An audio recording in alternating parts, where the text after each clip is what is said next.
નમસ્કાર દોસ્તો, સ્વાગત છે તમારું નવા વિડીયોની અંદર। તો દોસ્તો આજના આ વિડીયોની અંદર ગઈકાલે સીટેટની પરીક્ષામાં જે લોકોએ દ્વિતીય ભાષા તરીકે ગુજરાતી ભાષાને પસંદ કરી હતી તેમના માટે આ વિડીયો છે। પેપર 2 ની અંદર ગુજરાતી ભાષાને લગતો જે આખો પાર્ટ હતો તેના જે પ્રશ્નો છે તેના જે જવાબો છે તે આપણે આજે જોઈશું। તો ચાલો વધારે સમય ન લેતા વિડીયોની શરૂઆત કરીએ। તો તમારી સમક્ષ આ પ્રકારનો ફકરો હતો, સમાજ એટલે સંઘ ભાવના, બરાબર। આ આખો ફકરો તો એ તમારે વાંચીને નીચેના જે પ્રશ્નો હતા તેનો જવાબ આપવાનો છે। તો આપણે સીધા પ્રશ્નો પર જતા રહીએ।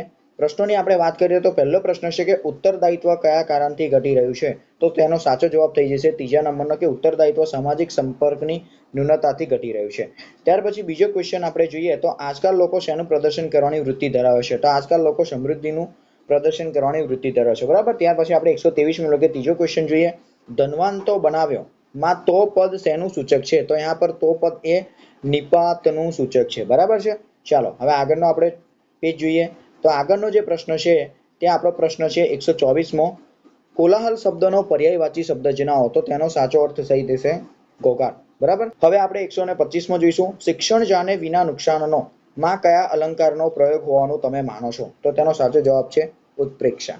હવે આપણે 126મો જોઈએ। બારમાસી શબ્દમાં કયા સમાસનો ઉપયોગ થયો છે? તો સાચો જવાબ છે દ્વિગુ। ત્યાર પછી આગળનો જોઈએ 127મો। નીચેનામાંથી કયો શબ્દ સંપન્નતાનો વિરોધાર્થી શબ્દ છે? તો यहाँ पर વિપન્નતા એ તેનો સાચો જવાબ છે। ત્યાર પછી આગળમાં જોઈએ 128। સમયના અભાવથી શું સર્જાય છે? તો સમયના અભાવથી સંપર્ક રિક્તતા, બરાબર છે। આ તેનો સાચો જવાબ થઈ જશે। ત્યાર પછી પણ એક ફકરો આપેલો છે જેને વાંચીને આપણે પ્રશ્નોના જવાબ આપવાના છે। ફકરો આ પ્રકારનો છે, અર્ધ જાગ્રત મનની અદ્ભુત ક્ષમતાઓ વિશે, બરાબર। તો આખો આ ફકરો તમારે વાંચવાનો છે અને ત્યાર પછી નીચેના જે પ્રશ્નો છે તેના જવાબ તમારે આપવાનો છે। તો અહીંયા નીચે આપેલો છે 129મો કે આનંદજનક કયો સમાસ છે? તો અહીંયા આ જે પ્રશ્ન છે તેને મેં ખાલી રાખ્યો છે કેમ કે ઘણી બધું શોધ્યા પછી પણ આ શબ્દનો પ્રોપર સમાસ મને મળ્યો નહીં, એટલા માટે આ મેં ખાલી રાખ્યો છે। જ્યારે આપણી પ્રોવિઝનલ આન્સર કી આવશે ત્યારે આપણે એને જોઈશું, બરાબર છે। આગળ જોઈએ।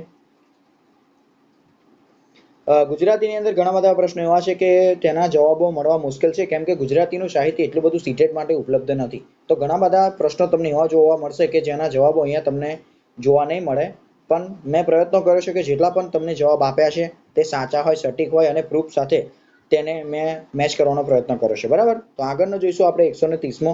હકારાત્મક વિચારોની સ્થાપના પૂર્વે કઈ પ્રક્રિયા હાથ ધરવાની આવશ્યકતા લેખકે નિર્દેશી છે? તો આ પર મનની ધુલાઈ તેનો સાચો જવાબ થઈ જશે। ત્યાર પછી જોઈએ 131।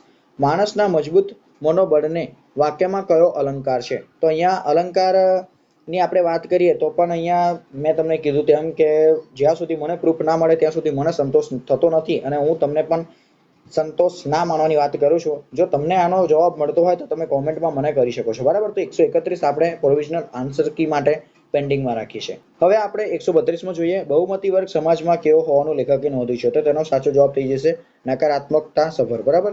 ઓકે, બીજો। ત્યાર પછી આગળ જોઈએ 133મો।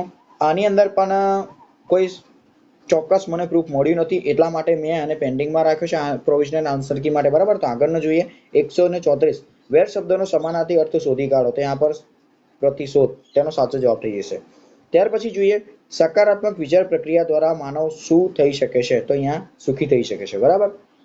ત્યાર પછી આગળનો જોઈએ 136મો। નીચેનામાંથી કયું ઉપકરણ અસમાન વેગી અને સમાન વેગી ઓનલાઈન શિક્ષણની તકો પૂરી પાડે છે? તો મારા મતે તો અહીંયા ટેલિવિઝન આવવું જોઈએ, પરંતુ આનો પણ પ્રોપર આન્સર મળ્યો નથી એટલા માટે આને પણ મેં પ્રોવિઝનલ આન્સર કી માટે પેન્ડિંગ રાખ્યું છે। હવે 137મો જોઈએ। ફોર્મેટિવ અસેસમેન્ટ માટે નીચેનામાંથી કઈ બાબત આદર્શ ગણાય નહીં? તો એનો સાચો જવાબ થઈ જશે પેપર પેન્સિલ કસોટી। ત્યાર પછી આગળનો જોઈએ રોજિંદા જીવનની સામગ્રીનો ભાષા શિક્ષણમાં ઉપયોગ કરવાની પદ્ધતિને શું કહેવાય? તો અહીંયા સાચો જવાબ થઈ જશે રિયલિયા। આગળ જોઈએ ભારતની ત્રિભાષા ફોર્મ્યુલા નીતિ શેને પ્રોત્સાહન આપે છે? તો માતૃભાષાની વાત તો કરેલી છે, બરાબર। તો માતૃભાષા અને બહુભાષાવાદ આ તેનો સાચો જવાબ થઈ જશે। હવે આપણે આગળનું પેજ જોઈએ। આગળનું પેજ છે 140મો।